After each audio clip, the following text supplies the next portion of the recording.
Perkenalkan nama saya Pak Dewi. Perkenalkan nama saya Muhammad Rafa Diansyah. Perkenalkan nama saya Pak Dewi.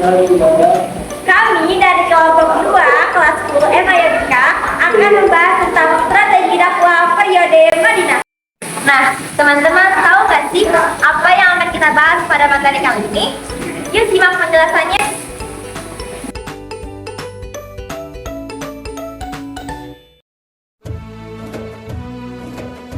Apa itu strategi dakwah?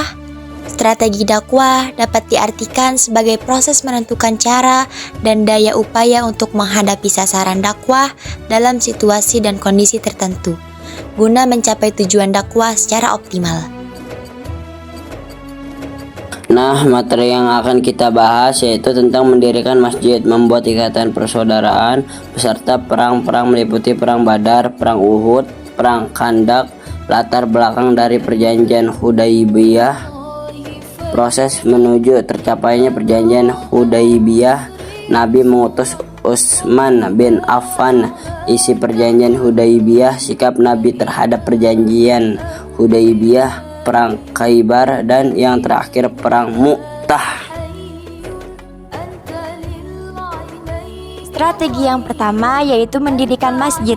Ketika hijrah ke Madinah atau Yastrib pada tahun 622 Masehi, Nabi Muhammad yakin bahwa Islam siap untuk berkembang di kota tersebut. Strategi dakwah yang pertama kali dilakukan Rasulullah SAW ketika di Yastrib yaitu mendirikan masjid. Masjid tersebut kini dikenal dengan nama Masjid Nabawi yang dibangun di tempat di mana unta Nabi Muhammad istirahat ketika sampai di Madinah.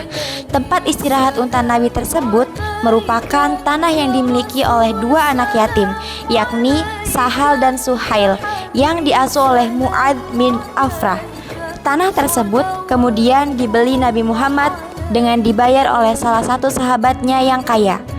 Kemudian di atas tanah itu dibangun masjid sebagai pusat kegiatan dan dakwah Islam di Madinah yang sekarang dikenal dengan nama Masjid Nabawi. Pada awal didirikannya, Masjid Nabawi memiliki beberapa fungsi sebagai berikut. Yang pertama, menjadikan pusat pembinaan umat Islam. Yang kedua, tempat belajar Al-Quran dan hadis. Yang ketiga, tempat menyambung ikatan persaudaraan. Yang keempat, sarana sosial. Yang kelima, menyusun strategi perang. Dan yang keenam, tempat bermusyawarah. Strategi yang kedua yaitu membuat ikatan persaudaraan. Pada awal kedatangan orang-orang Islam, di Madinah terdapat dua golongan besar, yakni orang Muhajirin dan Ansor. Muhajirin adalah orang-orang Islam dari Mekah yang hijrah ke Madinah, sedangkan orang Ansor adalah penduduk asli kota Madinah. Kaum Muhajirin yang hijrah ke Madinah banyak yang menderita kemiskinan.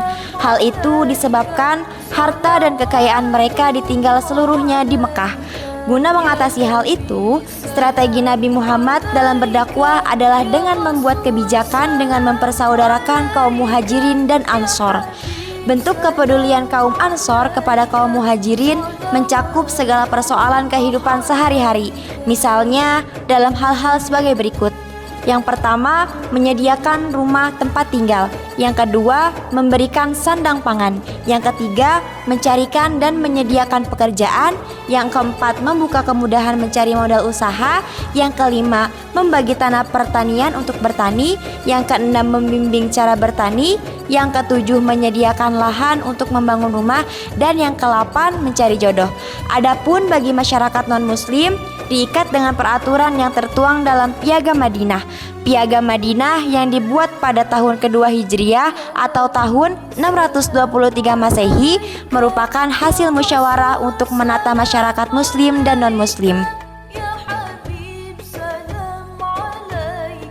Piagam Madinah membuat hal-hal antara lain sebagai berikut. Yang pertama, kaum Yahudi bersama kaum muslimin wajib turut serta dalam peperangan. Yang kedua, kaum Yahudi dari Bani Auf diperlakukan sama kaum muslimin. Yang ketiga, kaum Yahudi tetap dengan agama Yahudi mereka dan demikian pula dengan kaum muslimin. Yang keempat, semua kaum Yahudi dari semua suku dan kabilah di Madinah diberlakukan sama dengan kaum Yahudi Bani Auf. Yang kelima, kaum Yahudi dan muslimin harus saling tolong-menolong dalam memerangi atau menghadapi musuh. Yang keenam, kaum Yahudi dan muslimin harus senantiasa saling berbuat kebajikan dan saling mengingatkan ketika terjadi penganiayaan atau kezaliman. Dan yang ketujuh, kota Madinah dipertahankan bersama dari serangan pihak luar. Namun, sayang sekali, piagam Madinah ini berlaku sebentar saja. Orang-orang Yahudi mengingkari kesepakatan yang tertuang dalam peraturan itu, bahkan berani dengan terang-terangan. Strategi yang ketiga yaitu perang-perangan. Yang pertama ada Perang Badar pada tahun 624 Masehi. Perang ini adalah pertempuran besar pertama antara kaum muslimin dan Quraisy di Mekah. Terjadi pada tahun kedua Hijriah. Pertempuran ini dilatar belakangi oleh upaya kaum Quraisy untuk menghambat perkembangan Islam. Dengan jumlah pasukan yang lebih sedikit, kaum muslimin menang dengan pertolongan Allah. Kemenangan ini meningkatkan moral kaum muslim dan memperkuat posisi Islam di Madinah.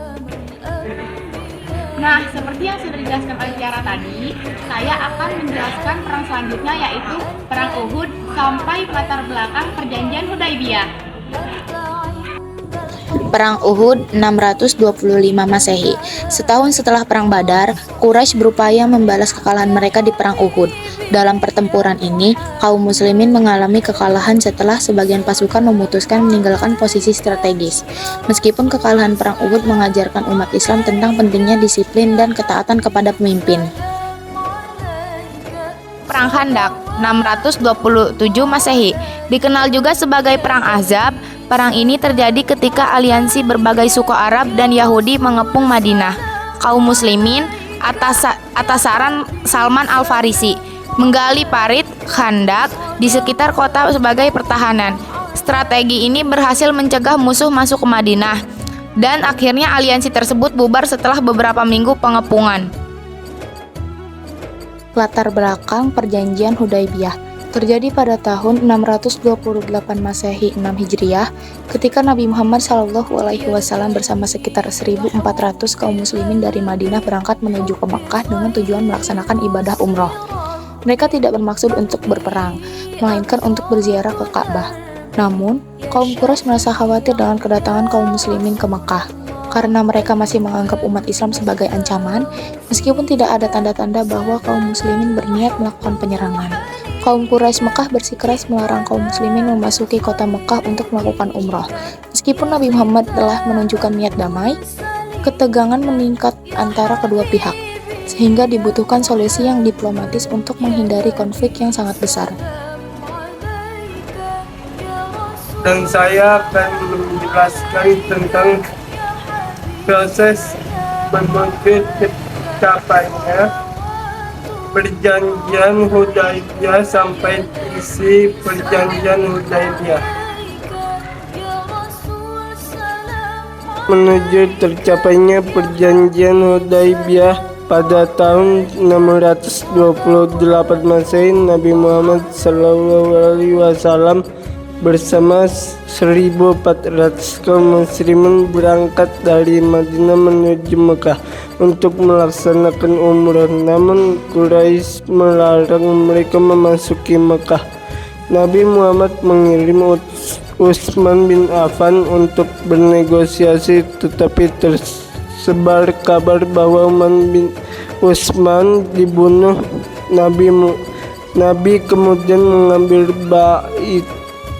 Baiat Ridwan sebagai kesiapan kaum muslimin untuk berperang. Setelah itu ternyata Utsman bin Affan dan Quraisy mengutus Suhail bin Amr untuk berdialog. Perundingan ini menghasilkan Perjanjian Hudaibiyah.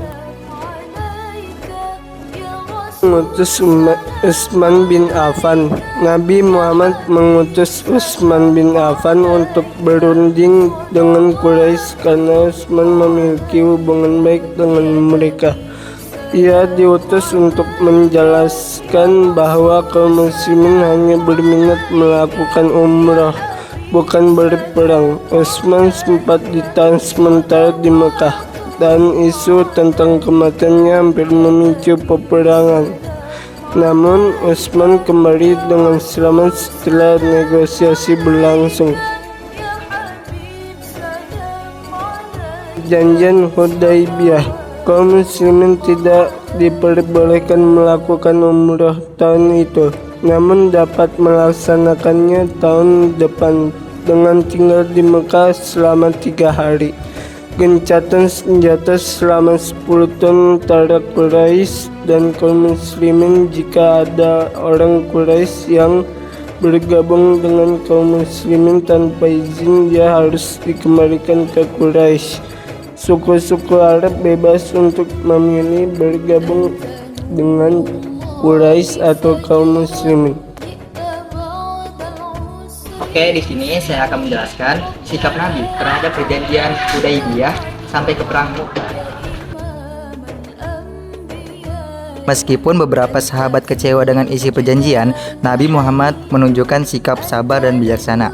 Beliau melihat perjanjian ini sebagai langkah strategis untuk mencapai perdamaian dan memberi ruang bagi penyebaran dakwah Islam lebih luas.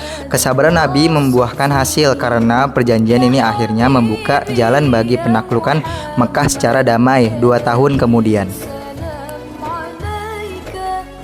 Perang Khaybar terjadi pada tahun 628 Masehi antara kaum muslimin yang dipimpin Nabi Muhammad SAW melawan kaum Yahudi di Khaybar yang terletak sekitar 150 km dari Madinah. Suku Yahudi Khaybar sebelumnya bersekongkol dengan musuh-musuh Islam, sehingga Nabi memutuskan untuk menaklukkan mereka. Pasukan muslim berhasil merebut benteng-benteng Khaybar dengan Ali bin Abi Thalib memainkan peran penting dalam merebut benteng terakhir.